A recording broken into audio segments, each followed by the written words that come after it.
Aprovechemos los últimos momentos. Entonces, como les estaba diciendo, todo el flanco, a lo largo de todo el ancho, entra en contacto, todo el ancho del flanco. Entonces, se produce un golpe y eso lo hace que sea ruidoso. ¿Sí? Bien. En el caso de los engranajes de dientes rectos, como el flanco del diente es paralelo al eje, nosotros vamos a tener que sobre cualquier plano que cortemos al diente, en el ancho de la rueda, cualquier plano que nosotros cortemos al engranaje con un plano que sea perpendicular al eje del engranaje, siempre vamos a tener que la fuerza total, la fuerza tangencial y la fuerza radial van a estar contenidas en ese plano. Las tres fuerzas van a ser coplanares, cuando los dientes son rectos. ¿Ah? Eso no va a pasar cuando los dientes sean helicoidales. Bien, vamos a los engranajes helicoidales. Como les mostraba recién, los engranajes helicoidales son también ruedas cilíndricas que tienen dientes sobre su superficie, pero están tallados los dientes de tal manera que el diente forma un ángulo respecto al eje de simetría del engranaje. Por lo tanto, es una hélice, por eso se llaman helicoidales. El diente forma una hélice alrededor del cilindro que es la rueda. ¿Qué ventajas tienen? Miren, ustedes ven la parte inferior, el guis de la parte inferior, ven que los ejes sobre los cuales están montados los engranajes serían paralelos. Pero en el guis de la parte superior, ven que los ejes de los engranajes están formando un ángulo. Acá puede ser un ángulo puede llegar a ser hasta de 90 grados. ¿Ah? Por lo tanto, las ventajas es que puedo transmitir entre ejes que no sean paralelos. ¿Ah? O sea, que estén formando un determinado ángulo. La otra ventaja es que la transmisión es con bajo ruido. ¿Debido a qué? A que el contacto entre los dientes se hace en forma progresiva. O sea, al tener un ángulo, los dientes, el contacto comienza a ser, como este diente, en vez de ser paralelo al eje de la rueda, tiene un ángulo, cuando se ponen dos dientes en contacto, lo hacen de forma progresiva, entran así, como se los estoy mostrando, hasta que llega a ser todo el ancho del flanco. Pero entran, digamos, suavecito a hacer el contacto. Entonces son mucho menos ruidosos los helicoidales que los rectos. Por eso, las cajas de velocidad de los autos están compuestas por engranajes de dientes helicoidales. La primera, la segunda, la tercera, la cuarta, la quinta, normalmente, que tiene un auto, todas están conformadas por engranajes de dientes helicoidales, porque son engranajes muy silenciosos. La única velocidad que está conformada por dientes rectos es la marcha atrás. Por eso cuando usted pone la marcha atrás y hacen para atrás, van a sentir que hace ruido, cosa que no pasa cuando van hacia adelante. Esa es el mejor ejemplo para que vean la diferencia en cuanto al ruido de los engranajes de dientes rectos y de los engranajes de dientes helicoidales. Otra cosa muy importante es que a igualdad de diámetro y de espesor o grosor del diente, los engranajes de dientes helicoidales pueden transmitir más cupla que los engranajes de dientes rectos. Y eso tiene que ver con el tema de la fuerza, que voy a tratar de llegar a mostrárselo, pero está en el apunte de cualquier manera. ¿Cuáles son las desventajas? Y que cuesta más tallar un engranaje de dientes helicoidales que uno recto. El hecho de que el engranaje, el diente, tenga un ángulo respecto al eje de la rueda, aumenta el rozamiento. Si ustedes ven aquí en este GIF, donde los dientes de los engranajes, donde los dos engranajes están formando un determinado ángulo, los ejes, van a ver como que si le prestan mucha atención, ojo, lo tienen que mirar bien, van a ver que el diente del engranaje superior, cuando va engranando con el de abajo, es como que el engrane va avanzando en la dirección del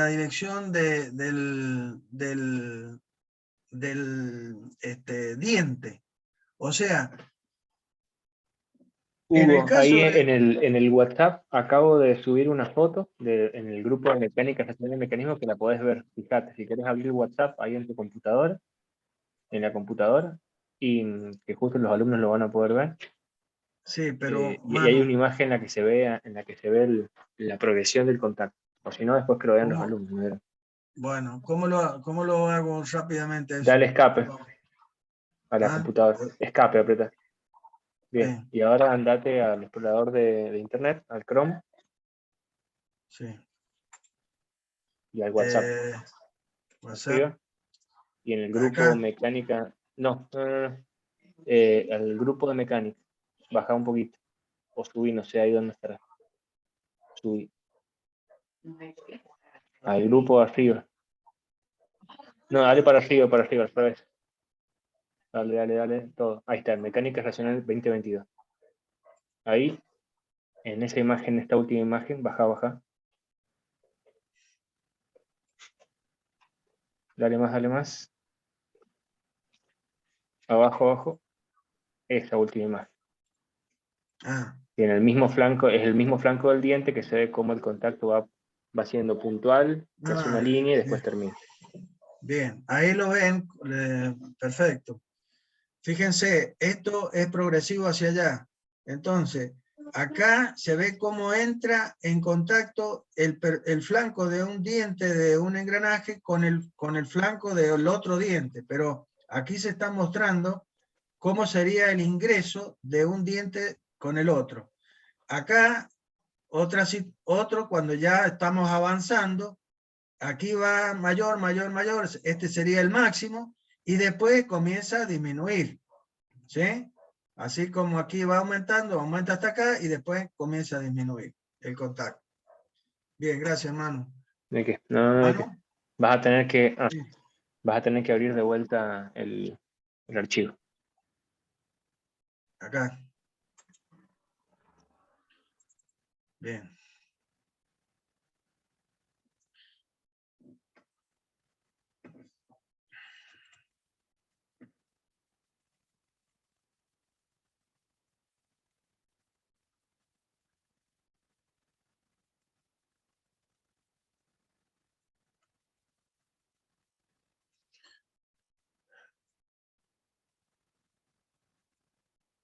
Bien. Entonces, eso está relacionado con el contacto. Con el contacto, cómo se va haciendo progresivo.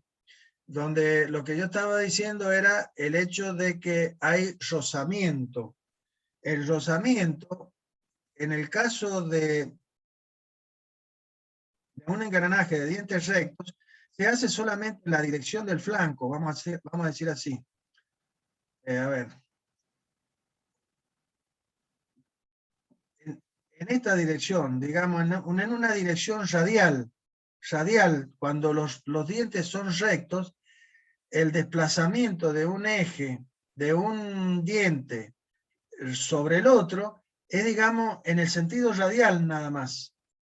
Pero cuando los dientes son helicoidales, además de ese rozamiento en el sentido radial, también lo hacen en sentido transversal.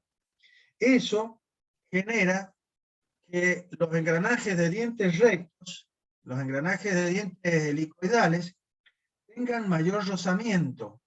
Y eso hace que el rendimiento sea menor, cae.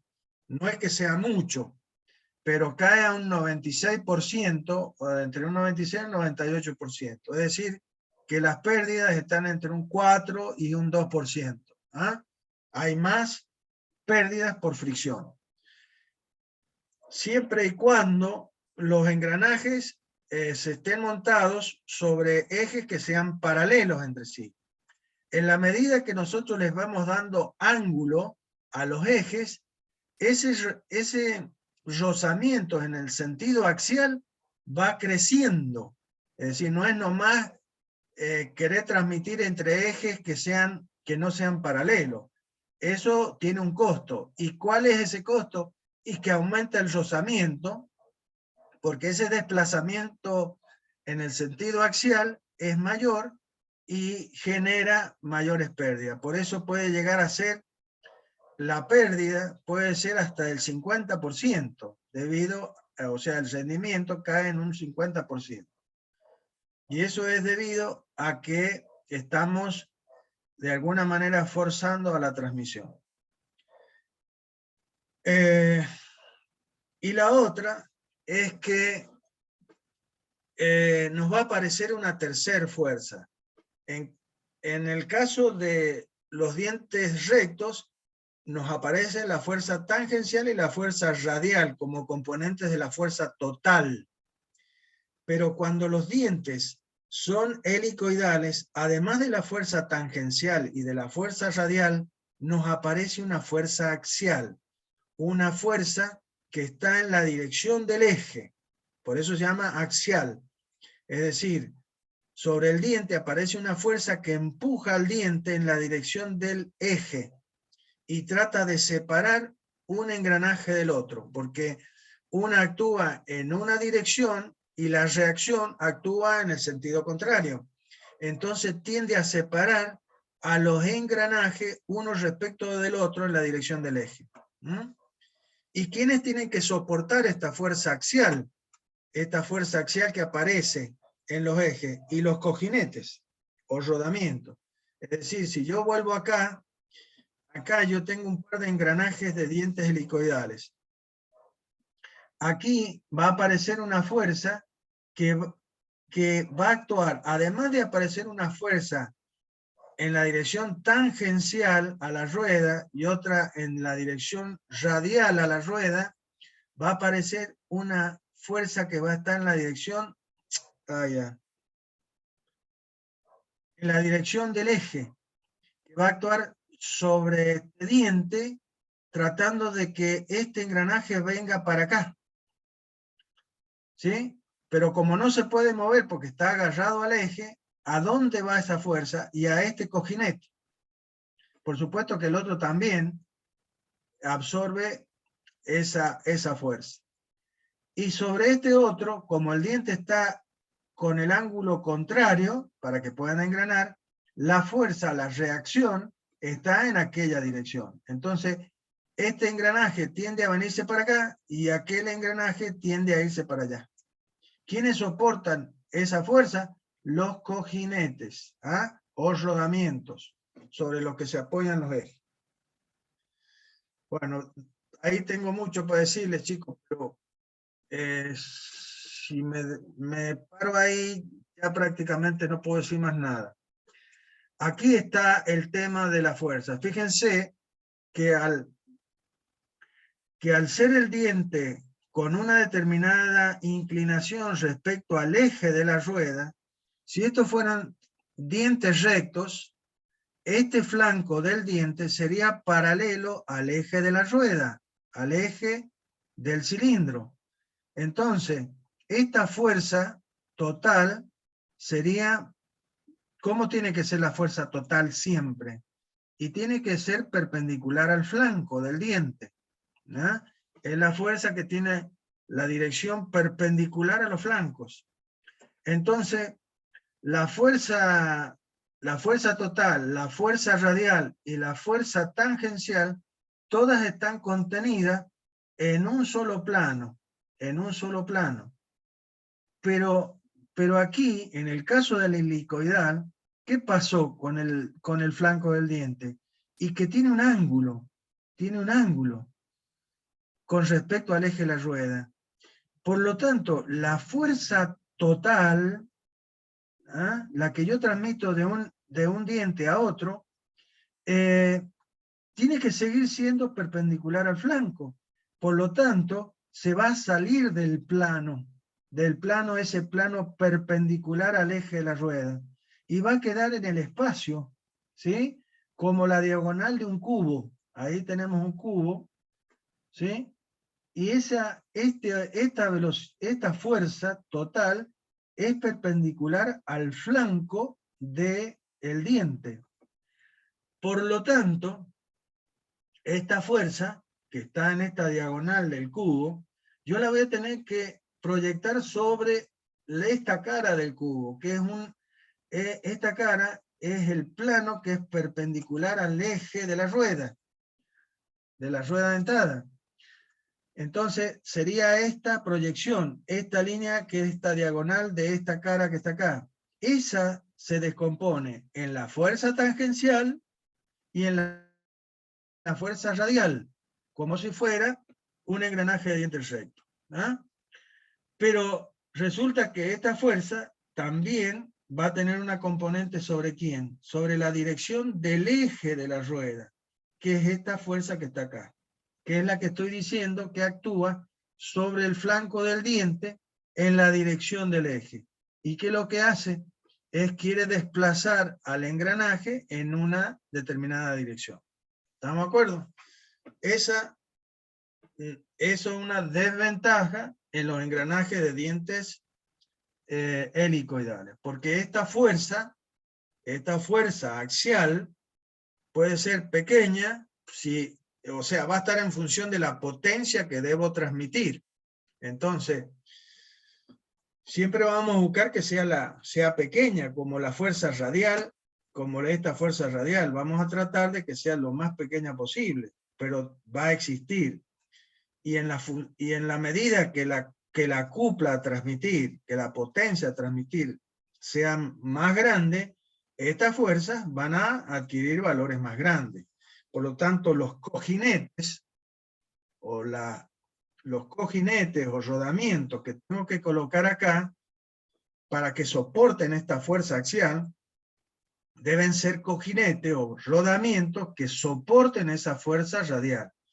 Y puede llegar un momento a que esa fuerza axial es tan grande que no tengo rodamientos que soporten esa carga axial. ¿Sí? Entonces, ¿cómo soluciono ese problema? Lo soluciono con engranajes bielicoidales. ¿Cuáles son los engranajes bielicoidales?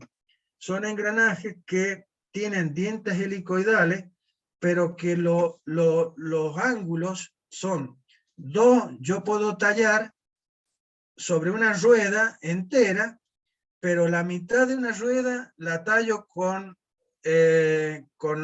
un diente en una determinada dirección, y en la otra mitad la tallo con el mismo ángulo, pero en sentido opuesto. Entonces obtengo esto que se está viendo en el GIF, ¿ah?, o lo que tenemos visto acá abajo, donde los dientes son opuestos. Si los dientes son opuestos, quiere decir que la fuerza axial que actúa sobre esta parte del engranaje va a ser opuesta a la que actúa sobre esta parte del engranaje. Entonces, ¿qué va a pasar? Que las fuerzas axiales se van a eliminar entre ellas. Y este engranaje bielicoidal se va a comportar como un engranaje de dientes rectos, donde no aparecen las fuerzas axiales. Esa es la situación de un engranaje bielicoidal, que viene a solucionar el problema de que tengo que transmitir una potencia, una cupla muy grande, y no puedo usar cojinetes o rodamientos porque no pueden soportar la carga axial. El tema que esto tiene un alto costo de fabricación, o sea, tiene sus problemas. ¿Ah? Bien. Otro sistema mecánico que sirve para transmitir movimiento entre dos ejes a través de engranaje son la rueda y el tornillo helicoidal. Bueno, es la una, chicos, pero déjenme decirle esto. Básicamente, ¿qué es lo que es esto? Estos no son dientes no son helicoidales. Acá el perfil de los dientes ya es otro perfil, por supuesto.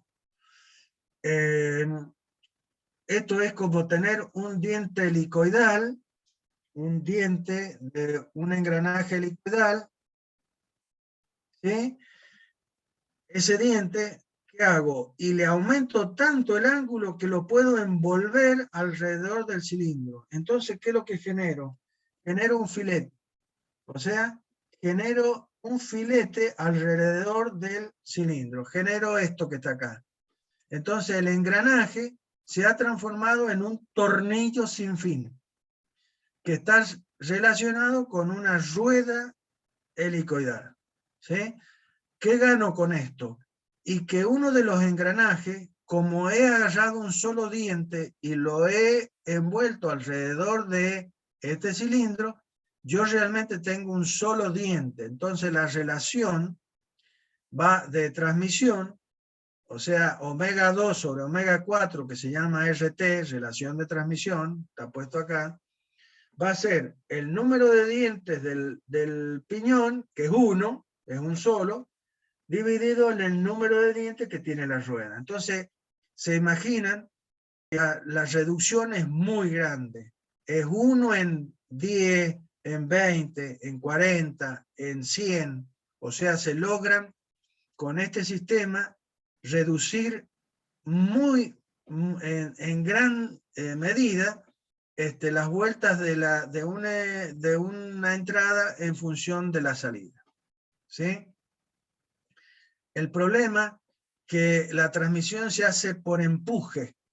Esto siempre les doy el ejemplo de la máquina de moler carne, que básicamente tiene un tornillo sin fin, que empuja la carne contra una cuchilla y muele la carne. Esto es exactamente lo mismo. Entonces hay mucha fricción entre los flancos de los dientes. Por eso el rendimiento mecánico es muy bajo. Otro tema, como van a ver, es si es de una entrada, o sea que hay un solo filete, o sea, he tomado un solo filete para formar el tornillo sin fin. En ese caso, este sistema es irreversible. Es decir, yo puedo entrar por el tornillo y hacer girar la rueda, pero no puedo entrar por la rueda y hacer girar el tornillo. No es posible hacer girar el tornillo. Pero si nosotros en vez de tomar solo un diente, tomamos más de un diente, por ejemplo, 2 o 3 dientes, ¿qué vamos a generar? Un tornillo de 2 entradas o de 3 entradas, se dice. Y el ángulo, en ese caso, aumenta el ángulo de ese filete. Y en ese caso, el sistema puede ser reversible. O sea, yo puedo ingresar por el tornillo y salir por el eje de la rueda, o puedo entrar por el eje de la rueda y salir por el tornillo. O sea, puedo hacer girar el tornillo. Bien. Y esto es una cremallera en donde uno de los engranajes lo he desarrollado de tal manera que se transforma en una línea recta. Eso es una cremallera. Entonces estoy transformando el movimiento de rotación de un piñón en el movimiento de un desplazamiento de un engranaje recto. Esto, aunque ustedes no lo quieran, no lo crean, los dientes de una de estas son devolventes. O sea, los dos tienen dientes devolventes. La forma del flanco del diente es trapezoidal, en este caso de la cremallera. ¿Esto dónde lo ven a esto? Generalmente los portones automatizados tienen un motor que transmite el movimiento a través de este engranaje a una cremallera colocada en el portón, entonces podemos desplazar el portón con un motor eléctrico. O cuando ustedes manejan, lo que están moviendo con el volante es este engranaje, girándolo para un lado o para el otro, el cual actúa sobre esta cremallera que mueve los demás elementos que conforman al mecanismo de la dirección de un automóvil. Para un lado o para el otro. Y bueno, y ya me quedé sin tiempo, pero todo esto lo tienen, y lo que finalmente quería llegar era mostrarle todas estas cosas y los problemas que son nada más que aplicaciones donde ustedes ven cómo es el juego entre el diámetro de la rueda conducida, la rueda conductora, y cómo cambia el número de revoluciones de uno en función del otro, y la cupla de esta en función de esta otra, que es lo que importa en estas transmisiones. Bueno, chicos, me quedé sin tiempo y yo no quiero abusar de ustedes. Quiero que, vuelvo a repetirles, esta es la última clase, desgraciadamente. Nos han quedado algunos temas, un par de temas importantes que son levas y dinámica cinética del abonamiento, pero tienen los apuntes, están subidos al sistema y son apuntes bastante amigables para que ustedes puedan leerlo. Desde ya, cuando vengan a rendir la materia, todas las consultas que necesiten de estos temas, de todos los temas vistos, de toda la práctica hecha y de estos temas que no hemos llegado a ver, tienen todo el tiempo necesario para de consulta parte nuestra, para que puedan solucionar todas las consultas que se les pueda presentar. Así que, bueno, agradecido por haber estado con nosotros y bueno, los espero en el momento que vayan a rendir la materia. Muchísimas gracias por todo. Muchas gracias por prestar atención, chicos. Y nada, como dice Hugo, estamos para lo que necesiten y para las consultas que ustedes necesiten. Así que ya nos tienen los números de WhatsApp y está el grupo para que consulten lo que vayan viendo. Perdón, Manu, me estaba olvidando. Sí. El jueves la recuperación extraordinaria. Y bueno, y ya la semana que viene ya les paso las boletas a todos, espero que sean de todos este año. Pero los que ya saben que tienen boletas, ya la semana que viene paso las boletas. ¿Ah? Bueno, bien. Era eso nada más. Bien, chicos. Hasta luego.